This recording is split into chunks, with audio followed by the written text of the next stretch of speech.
Hello everyone and very welcome to Journalingo. Now today we're inside PLO Lumumba Foundation, and as you all know, the PLO Lumumba Foundation is one of the very important foundations in terms of supporting young people. And this day from Nairobi, we are meeting with the one and only Pan-Africanist, and we can call him a godfather for us as all young people. And this day is an extraordinary day, so that we have a very a face-to-face talk with Professor Lumumba. We all know that we need to hear from him regarding the young people. Very welcome, Mr. Lumumba. Thank you very much for inviting me to this conversation. Thank you so much. And Happy New Year now that the year has begun. Yes, of course it is. And we hope that the new year is more hopeful to Africa. Yes, hope can never die, and it's instructive that Africa has started on a footing where we have the Africa Continental Free Trade Area, and we are also talking about deploying the African passport, which I think is a very good thing going forward as we speak about integration, Africa Agenda 2063, and the things that are meant to ensure that Africa is a great continent. Well, before we proceed to our talk, this is the first, I think, the first and only Sudanese media home have a talk to you. That is correct. Of course, in Nairobi, I was at one time in Khartoum, but this is the first that is speaking to me about matters that affect young Africans. Oh, and our first question is, we see most of the young Africans are out of the process of Africa development. Why is that, and what can we do to integrate them in the process of development? Many governments will, of course, say that they are specifically designed programs which are meant to mainstream the youth in the political and economic arena. But I believe that those initiatives are tokenist initiatives. The youth themselves must make the decision to be involved. And when they do, they will discover that space will emerge for them. And we have seen in many countries where the youth have come forth and asserted themselves, they find their space. So don't wait to be invited to the dinner table. Okay. Be present at the dinner table, and you'll discover to your surprise that there is space for you. What a single country can do to develop the youth and bring them in the institution? Each country, of course, in Africa have their own unique programs and unique approaches to dealing with matters involving the youth. And it depends on what programs the youth want to be involved in. And I've always said something that I think is critical. Being a youth is not a permanent stage. It is a transition. So when you are a youth, you do the things that are meant to prepare you for adulthood, whether it is in agriculture, whether it's in the economic arena, whether it's in the political arena.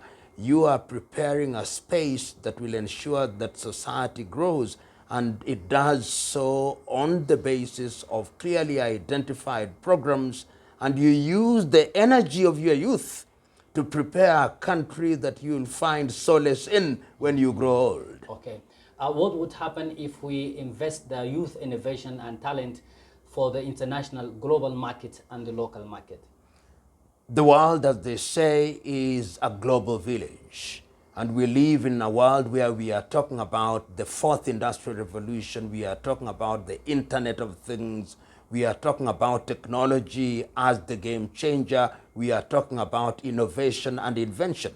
I have no doubt in our mind that the education system that we have must now be specifically designed to unlock the potential of the youth, so that they are citizens of their own villages, citizens of their own countries, citizens of their own region, citizens of Africa, and citizens of the world. Because ultimately, we Africans must remember that we are not just competing amongst ourselves, but we are competing with other civilizations in order to have a presence in the economic and political arena. Oh, that's a very wonderful. Also, we have another problem or a youth issue, which is they lost the trust between the youth and the community and the governments.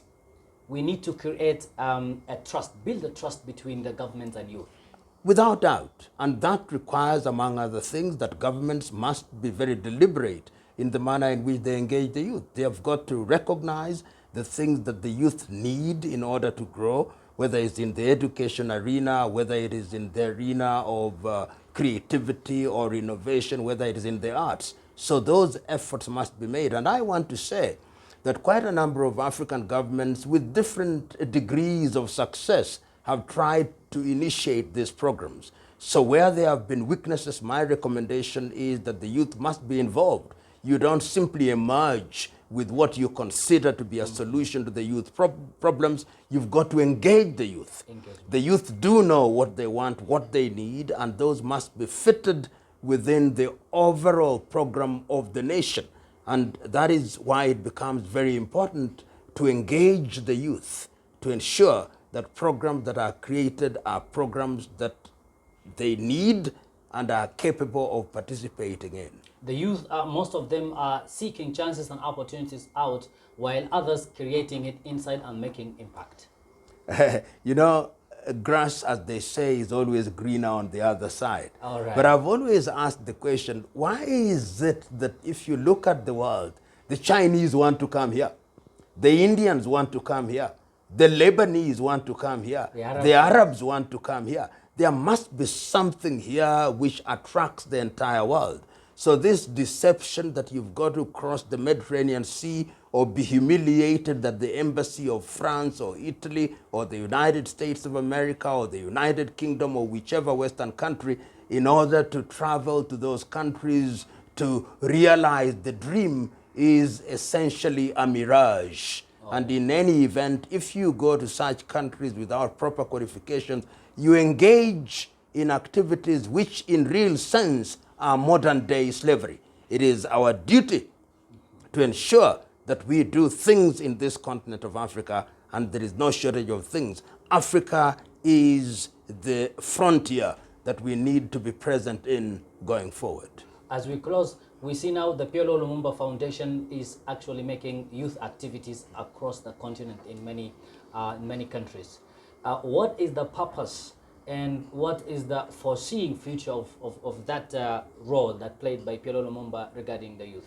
We are making our contribution. We are under no illusion that we have a magic bullet that will solve all the problems of young people. But we are saying that going forward, we have a duty to work with young people to ensure that they have self-confidence, that they love themselves as Africans and human beings. That is the essence of our mentorship program, that they are engaged in things that change the quality of not only of their lives, but the lives of their community in agriculture, that in the area of the arts, that they are present in that arena, that in the area of innovation, they are present in that arena. And you'll be amazed that young people are actually very clear about what they want. What they need in different settings are policies that will create an environment for them to prosper.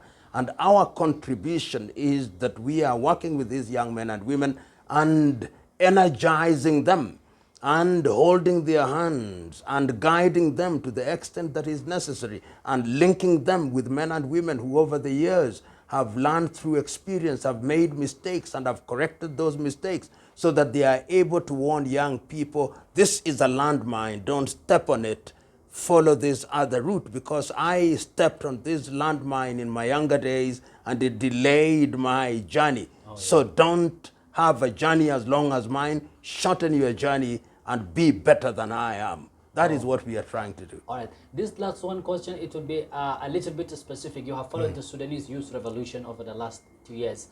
Till now, there are so many ways to go. What that you want to say to the youth that they keep this very fantastic and amazing revolution ahead and have a positive impact on the country? Revolution and change is not a sprint. It is a marathon race. There will be many instances when those who are engaged in revolution think that they did it for nothing. It is not for the faint-hearted.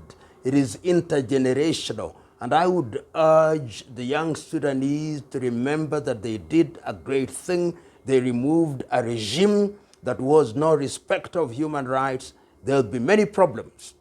But who said that there would be no problems? So your eyes must remain on the ball. Democracy is sustained by eternal vigilance.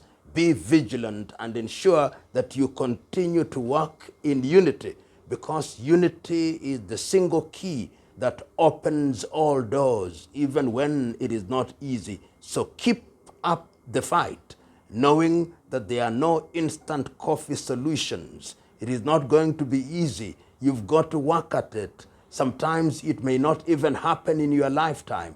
But as long as you are creating a foundation upon which your children and your children's children will build, that is the contribution you have made. Last word to the all African youth. Oh, young Africans, if Africa is to be great, it must be great on your shoulders. And I have no doubt when I look at Africa, whether I'm looking at West Africa or North Africa or Central Africa or East Africa or the Southern African, I see a new energy that is beginning to emerge. My message to you, arise, make demands of your leaders, and Africa will be great. Okay, Africa Thank will you. be great. Thank